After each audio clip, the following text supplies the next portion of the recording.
Bhutto case پر عدالتی رائے، supreme court نے خود کو ایک بڑے الزام سے بری کیا ہے۔ ماہرین قانونی ماہرین کے نزدیک سپریم کورٹ آف پاکستان کی جانب سے سابق وزیر اعظم ذوالفقار علی بھٹو کی پھانسی کے ٹرائل کو غیر شفاف قرار دینا علامتی طور پر اہمیت کا حامل ہے۔ ان کے بقول اس سے ملک کے نظام انصاف میں پائے جانے والے کئی نقائص کی بھی نشاندہی ہوتی ہے۔ 6 مارچ 2024 کو سپریم کورٹ کے 9 رکنی بینچ نے بھٹو کیس پر 2011 میں اس وقت کے صدر آصف علی زرداری کی جانب سے دائر کردہ ریفرنس پر اپنی عدالتی رائے جاری کی ہے۔ صدارتی ریفرنس میں سابق وزیر اعظم ذوالفقار علی بھٹو کے ٹرائل سے متعلق 5 سوالات اٹھائے گئے تھے۔ صدارتی ریفرنس میں دیے گئے سوالوں پر عدالتی رائے میں جسٹس فائز عیسیٰ نے کہا کہ بھٹو ٹرائل میں فیئر ٹرائل کے بنیادی حق پر عمل نہیں کیا گیا، فیصلہ عدالتی نظیر ہے یا نہیں، اس سوال میں قانونی اصول کو واضح نہیں کیا گیا۔ پاکستان کے سابق وزیر اعظم ذوالفقار علی بھٹو کو 4 اپریل 1979 کو ایک قتل کے مقدمے میں پھانسی دے دی گئی تھی۔ 5 جولائی 1977 کو chief of army staff general Zia الحق کی جانب سے حکومت کا تختہ الٹنے کے بعد ذوالفقار علی بھٹو کے خلاف نواب محمد احمد قصوری کے قتل کے اس مقدمے میں کارروائی کا آغاز کیا گیا تھا۔ قتل کا یہ واقعہ نومبر 1974 میں پیش آیا تھا اور اس مقدمے میں مقتول کے بیٹے احمد رضا قصوری نے ذوالفقار علی بھٹو کو نامزد کیا تھا۔ بعد ازاں مارچ 1978 میں chief justice Lahore high court مولوی مشتاق حسین کی سربراہی میں 5 رکنی بینچ نے ذوالفقار علی بھٹو کو سزائے موت دی تھی۔ ذوالفقار علی بھٹو نے اس فیصلے کے خلاف سپریم کورٹ آف پاکستان سے رجوع کیا تھا۔ چیف جسٹس آف پاکستان انوار الحق کی سربراہی میں 7 رکنی بینچ نے اپیل کی سماعت کی اور فروری 1979 میں 3 کے مقابلے میں 4 ججز کی رائے سے اپیل مسترد کر دی۔ اس فیصلے میں بینچ کے 3 ججز نے ذوالفقار علی بھٹو کو بے گناہ قرار دیا تھا۔ تاہم عدالتی روایات سے ہٹ کر اس مقدمے میں 3 ججز کے اختلاف کے باوجود قتل کے مقدمے میں ذوالفقار علی بھٹو کو جرم کی زیادہ سے زیادہ سزا یعنی سزائے موت دے دی گئی۔ ذوالفقار علی بھٹو کو سزائے موت کی کئی دہائیوں بعد ان کے داماد اور اس وقت کے صدر پاکستان آصف علی زرداری نے 2011 میں سپریم کورٹ آف پاکستان میں صدارتی ریفرنس دائر کیا، جس میں ذوالفقار علی بھٹو کے خلاف عدالتی کارروائی پر عدالتی رائے مانگی گئی تھی۔ ریفرنس دائر ہونے کے تقریباً 13 سال بعد chief justice of Pakistan justice قاضی فائصہ کی سربراہی میں 9 رکنی لارجر بینچ نے ذوالفقار علی بھٹو کیس میں ٹرائل کو غیر شفاف اور غیر آئین و قانون قرار دیا ہے۔ البتہ سپریم کورٹ کے فیصلے کو کالعدم کرنے یا اس معاملے میں از سر نو کارروائی کا حکم نہیں دیا۔ ماہرین کے نزدیک صدارتی ریفرنس میں چونکہ عدالت سے صرف بھٹو کیس میں عدالتی کارروائی کے بارے میں رائے معلوم کی گئی تھی، اس لیے اس معاملے میں سپریم کورٹ کا دائرۂ سماعت محدود تھا۔ تاہم قانونی ماہرین کے نزدیک بھٹو کیس پر عدالت کی رائے کی اپنی تاریخی علامتی اہمیت ہے۔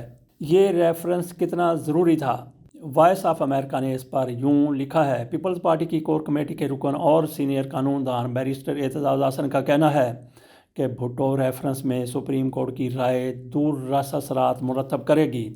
ان کا کہنا تھا کہ اس بات کی بہت اہمیت ہے کہ سپریم کورٹ کے لارجر بینچ نے ذوالفقار علی بھٹو کو بعد از مرگ معاملے میں انصاف فراہم کیا ہے اور صرف اس بنیاد پر صرف نظر نہیں کیا کہ یہ 45 سال پرانی بات ہو گئی ہے۔ ان کا کہنا تھا کہ دنیا کے کئی ممالک میں اس بات کی نظیر پائی جاتی ہے کہ بعد از مرگ لوگوں کو انصاف دیا گیا۔ اس اعتبار سے ذوالفقار علی بھٹو ریفرنس میں سپریم کورٹ کی رائے تاریخی اہمیت رکھتی ہے۔ اسے پاکستان میں قانون و آئین کی تاریخ اور نصاب میں شامل کیا جائے گا۔ ان کا کہنا تھا کہ وہ اس معاملے میں چیف جسٹس قاضی فائصہ کو بھی داد دیتے ہیں کہ انہوں نے 2011 سے زیر التوا اس معاملے کو چند ماہ کے اندر نمٹا کر ایک بڑی تاریخی غلطی درست کی۔ یہ اعتزاز احسن کی رائے تھی۔ تاہم بعض حلقوں کی جانب سے یہ تنقید بھی کی جا رہی ہے کہ موجودہ حالات میں جب پاکستان میں آئینی و قانونی حقوق کی خلاف ورزیاں ہو رہی ہیں، وہاں کئی دہائیوں قبل ہونے والے ایک فیصلے پر عدالتی وقت صرف کرنا ضروری نہیں تھا۔ ممتاز قانون دان معیز جعفری کا کہنا ہے کہ موجودہ حالات میں کوئی ایسا فوری قانونی مسئلہ درپیش نہیں تھا، اس لیے اس ریفرنس کو سننا ضروری سمجھا گیا۔ انہوں نے کہا عدالت نے صرف اپنی رائے میں بھٹو کے ٹرائل کو غیر شفاف اور غیر قانونی قرار دینے پر اکتفا کیا ہے۔ اگر یہی رائے سامنے آنی تھی تو جسٹس ریٹائرڈ منصور ملک سے پورے کیس کی اتنی باریکیاں کیوں معلوم کی گئیں؟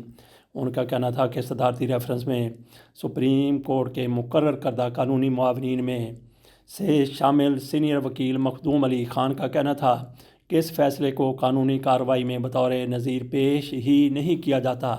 گزشتہ 4 دہائیوں میں کسی نے اس فیصلے کی قانونی حیثیت تسلیم نہیں کی۔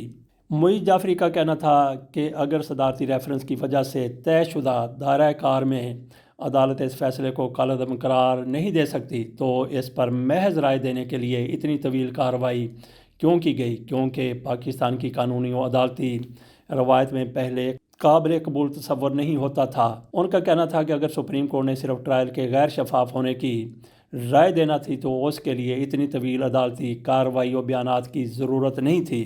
صدارتی ریفرنس پر ہونے والی سماعتوں کے بارے میں سینئر قانون دان اور سابق اٹارنی جنرل اوشتر اوصاف کا کہنا تھا کہ قانون میں جائز قانونی عمل کا تصور لازم کرتا ہے کہ ریفرنس میں درپیش تمام سوالوں اور ضروری حقائق کا جائزہ لیا جائے۔ سابق اٹارنی جنرل کا کہنا تھا کہ اس ریفرنس میں عدالت کی رائے نے یہ مثال بھی قائم کی ہے کہ معاملے کی نوعیت چاہے جو بھی ہو، عدالت کو اپنے سامنے آنے والے کسی بھی معاملے کو ہر پہلو سے سننا ضروری ہوتا ہے۔ عدالتی رائے میں کسی فیصلے کو کالعدم قرار نہ دینے کے بارے میں اعتزاز حسن کا کہنا تھا کہ صدارتی ریفرنس میں عدالت کا دائرہ اختیار صرف اس پر اپنی آئینی و قانونی رائے دینا تھا۔ جہاں تک فیصلہ کالعدم قرار دینے کا سوال ہے تو اس کی کوئی فوری ضرورت نہیں تھی، کیونکہ اس معاملے میں متاثرہ فریق کو کسی فوری ریلیف کا امکان نہیں تھا۔ ان کا کہنا تھا کہ اب بھٹو صاحب کو عدالت واپس نہیں لا سکتی تھی، لیکن ان کے ساتھ ہونے والی زیادتی کو تو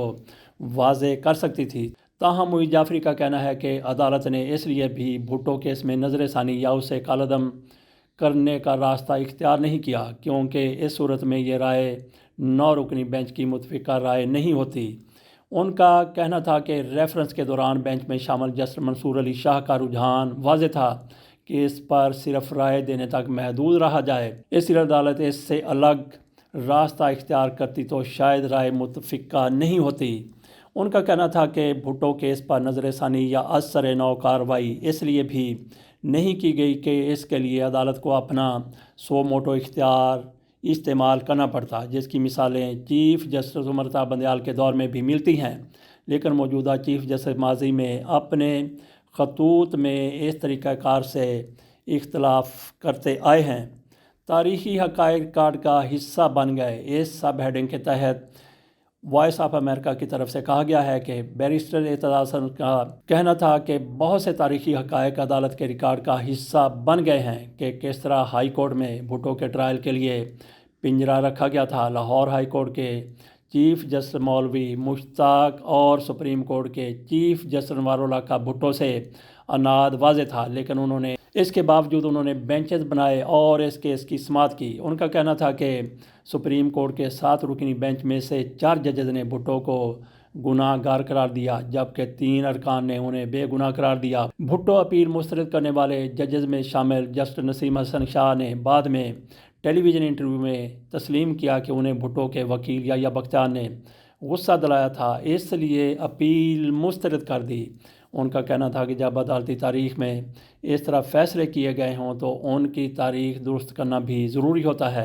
اعتزاز حسن کا کہنا ہے کہ بھٹو کیس سے متعلق تاریخی شواہد سامنے آنے کے بعد صدر آصف علی زرداری نے ریفرنس بھیج کر ایک تاریخی قدم اٹھایا تھا، جس کا نتیجہ ایک ایسے وقت میں آیا ہے جب ایک بار پھر منصب صدارت سنبھالنے والے آصف علی زرداری ہیں۔ ان کا کہنا تھا کہ اس فیصلے پر بھٹو خاندان کے تمام افراد پیپلز پارٹی کے جالے مبارکباد کے مستحق ہیں، کیونکہ 4 دہائیوں بعد آج ملک کی سب سے بڑی عدالت نے ان کا موقف درست تسلیم کر لیا ہے۔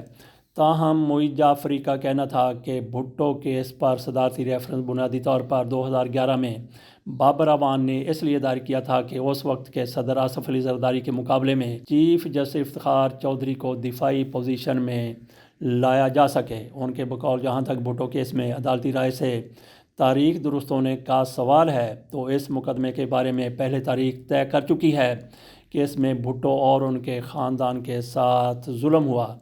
عدالت نے خود کو بری کیا۔ اس سب ہیڈنگ کے ساتھ وائس آف امریکہ کی طرف سے کہا گیا ہے، معین جعفری کا کہنا ہے کہ یہ بات سمجھ سے بالاتر ہے کہ جب ملک کو شہری اور دیگر اتنے فوری مسائل کا سامنا ہو تو بھٹو کیس کے صدارتی ریفرنس پر اتنا وقت کیوں صرف کیا گیا۔